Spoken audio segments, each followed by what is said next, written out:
তো গাইস আপনারা দেখতে পাচ্ছেন এখানে একটা ভিডিও। তো এই দাদাটা কিন্তু একটা কি করলো যে 4-5 মিনিটের একটা বড় ভিডিও অথবা লং ভিডিও ফেসবুক পেজে অথবা তার প্রোফাইলে আপলোড করলো। আপলোড করার সাথে সাথে কি হয়েছে, তার সাথে যে একটা বড় ভিডিও অনেকগুলো রিলস ভিডিওতে মানে কনভার্ট হয়ে গেছে। তো এই ক্ষেত্রে কিন্তু কি হচ্ছে যে মানে ভিউজটা একটু কম আসছে, মানে সে আর কি বড় ভিডিও আপলোড করছিল আর সেই ভিডিওটা কিন্তু আর কি কেটে কেটে রিলস ভিডিও হয়ে গেছে অনেক। এখানে দেখতে পারবেন যে এই ভিডিওটা আমরা যদি এখানে ডিসক্রিপশনে যাই তাহলে কিন্তু এখান থেকে আমরা দেখতে পারবো যে পার্ট নাম্বার 10 মানে 10। তো এখান থেকে কিন্তু পার্ট হিসাবে কিন্তু সেই বড় ভিডিওটাকে কিন্তু কেটে কেটে কেটে কেটে মানে আর কি পার্ট করেছে, মানে রিলস ভিডিওতে কনভার্ট করেছে। তো এই প্রবলেমটা কিন্তু অনেকের সাথে হচ্ছে, মানে তারা অনেকে একটা সেটিংস আছে যে সেটিংসটা অফ করতে হয়, সেই সেটিংসটা কিন্তু অন করে না, অন করা থাকে আর অফ করে না। এক্ষেত্রে কিন্তু আর কি অনেকগুলো রিলস ভিডিওতে কনভার্ট হয়ে যাচ্ছে। তো আজকের এই ভিডিওতে খুব সহজে দেখিয়ে দেবো যাতে আপনার এরকম না ভুল হয়।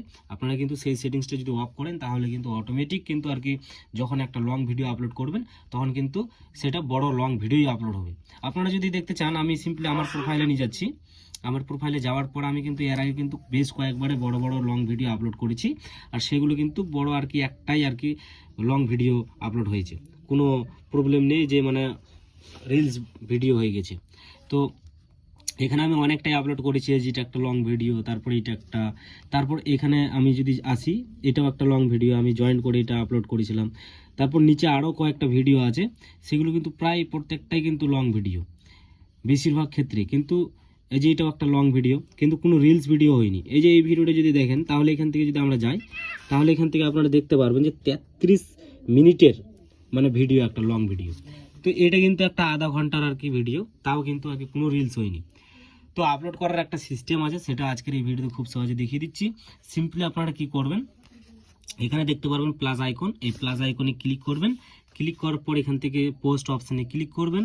ক্লিক করার পর আপনারা এখান থেকে কি করবেন, আপনার ফটো ভিডিও থেকে এখান থেকে আপনার 6 বা 5 মিনিটের ভিডিওটা এখান থেকে চুজ করে নেবেন। তো সিম্পলি আমি এখান থেকে যে কোনো একটা ভিডিও আপনাদেরকে দেখানোর জন্য চুজ করে নিচ্ছি। আমি এখান থেকে যে কোনো একটা ভিডিও চুজ করে নিচ্ছি। আপনারা যদি দেখেন তাহলে এই ভিডিওটা দেখতে পাচ্ছেন 6 মিনিটের ভিডিও। সিম্পলি ক্লিক করলাম। আমরা এখান থেকে টাইটেল দিতে পারি অথবা এখান থেকে নেক্সট করে সেই জায়গাতে আমরা এখান থেকে নট নাওতে ক্লিক করব। ক্লিক করার পর এখান থেকে আমরা টাইটেল দিয়ে দেবো, তারপর আমরা ডিসক্রিপশন দিয়ে দেবো এখানে। এখন যেটা আমাদের মেন কাজ সেটা হচ্ছে কি যে এই যে দেখতে পাচ্ছেন অ্যাড টু প্লেলিস্ট, এই অ্যাড টু প্লেলিস্টে থাকার কারণেই কিন্তু এই প্রবলেমটা হয় বেশিরভাগ ক্ষেত্রে। তো এখন আমরা কি করব, এখান থেকে দেখতে পারবো create playlist from your reels, এই অপশানে ক্লিক করব। ক্লিক করার পর সিম্পলি আমাদের সামনে কিন্তু দুইটা অপশান চলে আসবে। এখান থেকে আমরা সর্বপ্রথম উপরে একবার ক্লিক করলে কিন্তু দুইটা অপশান অফ হয়ে যাবে। তারপর আমরা এই উপরে দেখতে পারবো সেভ, এই সেভ অপশানে ক্লিক করব।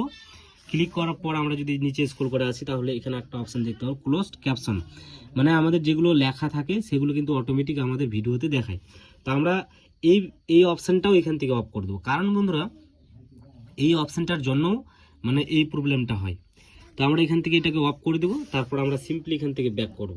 ব্যাক করার পর আমরা কি করব, এটাতে শেয়ার নাও অপশানে ক্লিক করার সাথে সাথে কিন্তু আমাদের লং ভিডিওটা পোস্ট হয়ে যাবে, কোনোভাবেই কিন্তু রিলস ভিডিও হবে না। আর বন্ধুরা আরেকটা কথা কি, যে আপনারা কিন্তু যদি আপনার ফেসবুকটা যদি আপডেট যদি না থাকে আপনার প্লে স্টোরে, তাহলে অবশ্যই প্লে স্টোরে গিয়ে ফেসবুকটা এখান থেকে আপডেট করে নেবেন, কারণ আপডেট না থাকলে এই প্রবলেমগুলো মাঝে মধ্যে হয়। আর অবশ্যই কিন্তু আপডেট করে এই কাজটা করবেন। তো এই ছিল আজকের এই ভিডিও। যদি আপনাদের ভালো লাগে তো অবশ্যই ভিডিওতে একটা লাইক আর চ্যানেলটি সাবস্ক্রাইব করতে একেবারেই ভুলবেন না। ভালো থাকবেন, সুস্থ থাকবেন।